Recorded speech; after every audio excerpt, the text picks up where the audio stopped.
حضور سے یہ بھی ثابت ہے، پورے سر کا اگر فرض امام اعظم کہتے کہ پورے سر کا ہے تو پھر حضور سے یہ چوتھائی سر بھی ثابت ہے، تو کیا حضور فرض چھوڑیں گے کبھی؟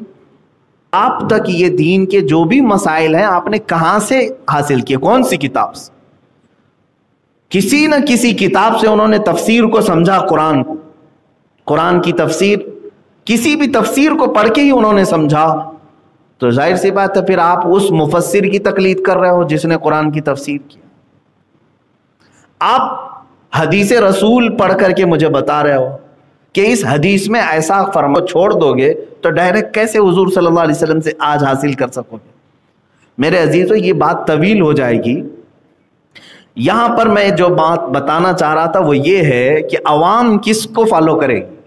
آپ حنفی، شافعی، مالکی، حنبلی، 4 فقہ مشہور ہیں پوری۔ ایک بات یاد رکھیں، 4 عقیدے نہیں ہیں، یہ 4 عقیدے نہیں ہیں، یہ چاروں اماموں کا خدا ایک۔ اپنا چہرہ دھو، اپنے دونوں ہاتھوں کو کہنیوں سمیت دھو، سر کا مسح کرو اور دونوں پیروں کو دھو۔ قرآن کی آیت ہے یہ، 4 فرض اس میں بتانے ہیں۔ تو تیسرے نمبر پر جو لفظ آیا ہے حدیث قرآن کا، وَامْسَحُوا بِرُؤُوسِكُمْ، اپنے سروں کا مسح کرو، اپنے سروں کا مسح کرو۔ قرآن نے یہ نہیں بتایا کہ کتنے سر کا مسح کریں، آدھے سر کا کہ پاؤ سر کا کہ پورے سر کا، سر کا مسح کرو۔ اب آپ کو جب حکم دے دیا جائے، مثال کے طور پر میں اپنے کسی اسٹوڈنٹ کو کہوں پانی لے آؤ، تو وہ پانی لے کر کے آئے گا۔ جیسے 4 شاگرد تھے، 4 اسٹوڈنٹ تھے، میں نے 4 سے کہا پانی لے آؤ، اس میں سے ایک اسٹوڈنٹ جو ہمارا تھا، ایک شاگرد، وہ گلاس میں لے آیا، دوسرا لوٹے میں لے آیا، تیسرا بالٹی میں لے کے آیا، چوتھا برتن میں لے کے آیا۔ کیا انہوں نے نافرمانی کی؟ میری نافرمانی تو نہیں کی۔ وہ چاروں آئیں گے اور کہیں گے آپ نے صرف کہا تھا پانی لاؤ، یہ نہیں بتایا کہ کس میں لاؤ۔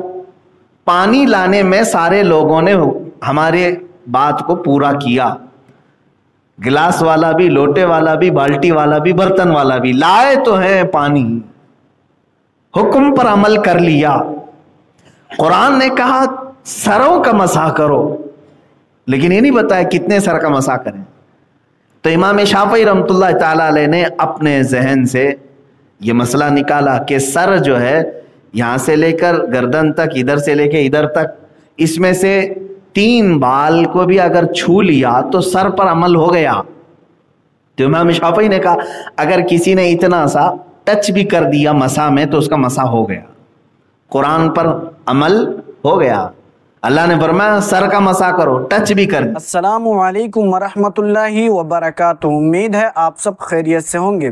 دوستو، آج ہم ایک نہایت اہم اور سبق آموز بیان پر ریئیکشن کرنے والے ہیں۔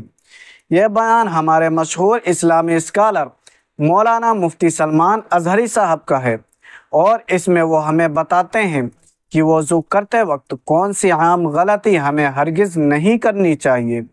دوستو، وضو صرف پانی سے جسم کے کچھ حصوں کو دھونا نہیں، بلکہ یہ ایک روحانی عمل بھی ہے جو ہماری عبادات اور اللہ کے قرب کے لیے بہت اہم ہے۔ اکثر لوگ وضو کرتے وقت چھوٹی چھوٹی غلطیاں کر دیتے ہیں جو ظاہر میں نظر نہیں آتی، لیکن حقیقت میں یہ ہماری نماز اور عبادت پر اثر ڈال سکتی ہیں۔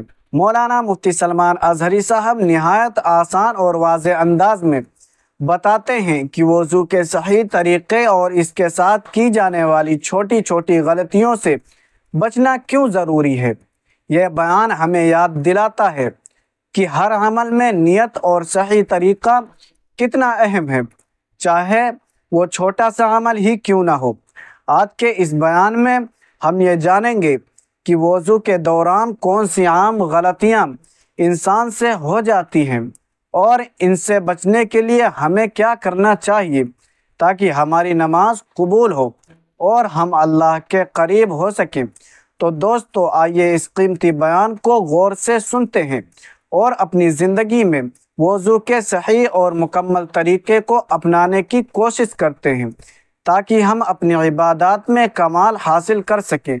تو چلیے سنتے ہیں مفتی سلمان اظہری صاحب کا یہ بیان۔ تو شافعی مذہب میں وضو کرنے کے وقت اگر کسی نے تھوڑا سا ٹچ کر دیا اتنا مسح میں تو اس کا مسح مکمل ہو گیا، کمپلیٹ۔ امام مالک نے کیا سوچا، انہوں نے دیکھا قرآن نے کہا سر کا مسح کرو، تو انہوں نے فرمایا سر جو ہے 2 بال 3 بال کو نہیں کہتے، یہ یہاں سے لے کر گردن تک، پھر یہاں سے لے کر یہاں تک جو پورا حصہ ہے، تو انہوں نے کہا پورے سر کا مسح کرنا پڑے گا۔ تو انہوں نے اپنی فقہ میں فرض کر دیا ایک بال بھی چھوٹنے نہ پائے، پورا سر مسح کرو۔ ان کے پورے سر کا مسح کرنا فرض ہے، اگر ایک بال بھی چھوٹ گیا تو مسح ہی نہیں ہوا ان کے۔ امام شافعی نے الگ سوچا، امام مالک نے الگ سوچا، امام اعظم ابو حنیفہ رحمۃ اللہ تعالی علیہ ان کے دونوں کے درمیان میں۔ ظاہر سی بات ہے، سوچنے کا مطلب یہ نہیں ہے کہ بیٹھے بیٹھے کچھ بھی اٹکل پچھو مار دیں، ان کے پاس دلیل ہونی چاہیے، کیوں سوچا آپ نے اس طرح سے۔ امام شافعی کے پاس اپنی دلیل ہے، امام مالک کے پاس اپنی دلیل ہے۔ امام اعظم ابو حنیفہ رحمۃ اللہ تعالی علیہ نے کہا کہ ہم یہ دیکھتے ہیں کہ حضور کیسے کرتے تھے، رسول پاک صلی اللہ علیہ وسلم، کیونکہ قرآن کو وہ زیادہ سمجھ سکتے ہیں، تو رسول کریم صلی اللہ تعالی علیہ وسلم کے متعلق حدیثیں جب پڑھی کہ آپ وضو میں مسح کیسے کرتے تھے، تو الگ الگ انداز نہیں ملے۔ حضور اکرم صلی اللہ تعالی علیہ وسلم کے مسح کرنے کے انداز الگ الگ ملے۔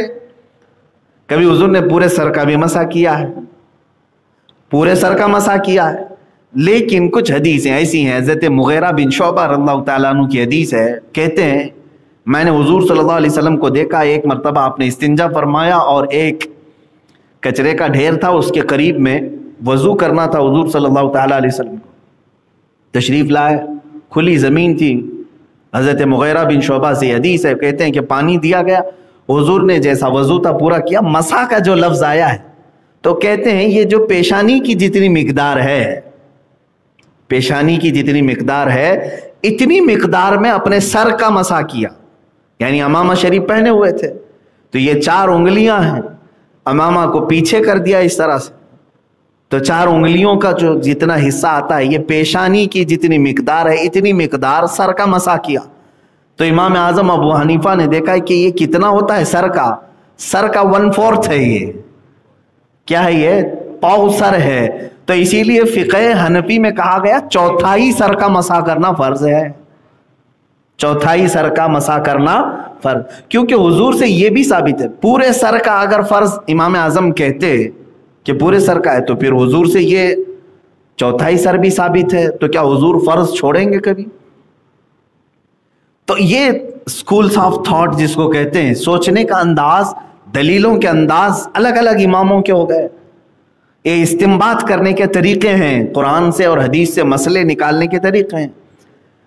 تو اب یہاں پر بات آئی، ایک امام شافعی وہ کہہ رہے ہیں 3 بال کو چھو لے تو مسح ہو گیا، انہوں نے بھی قرآن پر عمل کیا کہ نہیں؟ اللہ نے تو صرف اتنا فرمایا نا سروں کا مسح کا۔ امام مالک کہہ رہے ہیں پورے سر کا مسح کرو، وہ بھی قرآن پر عمل کیے کہ نہیں؟ تیسرے امام اعظم ابو حنیفہ ہیں، وہ کہہ رہے ہیں کہ 1/4 سر کا مسح کرو، وہ بھی قرآن پر عمل کر رہے ہیں کہ نہیں کر رہے ہیں؟ جیسے میں نے اپنے اسٹوڈنٹس کی مثال دی، 4 لوگ پانی لے کر کے آئے، میں نے خالی کہا پانی لاؤ، کوئی گلاس میں لایا، کوئی بالٹی میں لایا، کوئی لوٹے میں لایا، کوئی برتن میں لایا، لیکن سب لائے کہ نہیں لائے؟ حکم پر عمل ہو گیا۔ اسی طرح میرے عزیزو قرآن کی مطلق آیت پر یہ 4 اماموں کا عمل ہو گیا، رہ جاتے امام احمد بن حنبل، ان کا مسئلہ امام شافعی سے زیادہ ملتا جلتا ہی ہے، اس لیے زیادہ الگ سے بیان نہیں ہوتا۔ تو اب یہ تو مجتہدین کی بات ہوئی، یہ قرآن سے اور حدیث سے کیسے مسئلے نکالتے، ایک ایگزامپل میں نے یہ دے دیا۔ الحمدللہ دوستو، ہم نے سنا کہ وضو کرتے وقت چھوٹی چھوٹی غلطیاں بھی ہماری عبادات اور نماز پر اثر ڈال سکتی ہیں۔ مولانا مفتی سلمان اظہری صاحب نے بڑے واضح انداز میں بتایا کہ وضو کا ہر عمل نہ صرف جسمانی صفائی کے لیے بلکہ روحانی پاکیزگی اور اللہ کے قرب کے لیے بھی ضروری ہے۔ دوستو، یہ بیان ہمیں یاد دلاتا ہے کہ نماز اور عبادات کی قبولیت کے لیے صحیح وضو کرنا کتنا اہم ہے۔ ہر عمل میں نیت، درست طریقہ اور خشوع لازمی ہے تاکہ ہم اللہ کی رضا کے مستحق بن سکیں اور اپنی عبادات میں کمال حاصل کر سکیں۔ اگر آپ کو یہ بیان اور میرا ریئیکشن پسند آیا ہو تو ویڈیو کو لائک اور شیئر کریں تاکہ زیادہ سے زیادہ لوگ اس قیمتی علم سے مستفید ہو سکیں، اور ہمارے چینل کو سبسکرائب کرنا مت بھولیں تاکہ آپ کو ایسے ہی مزید سبق آموز اور اہم بیانات کے ریئیکشن دیکھنے کو ملیں۔ اللہ تعالی ہم سب کو وضو اور نماز میں درستگی اور خشوع و خضوع کے ساتھ عمل کرنے کی توفیق عطا فرمائے، آمین۔ السلام علیکم ورحمۃ اللہ وبرکاتہ۔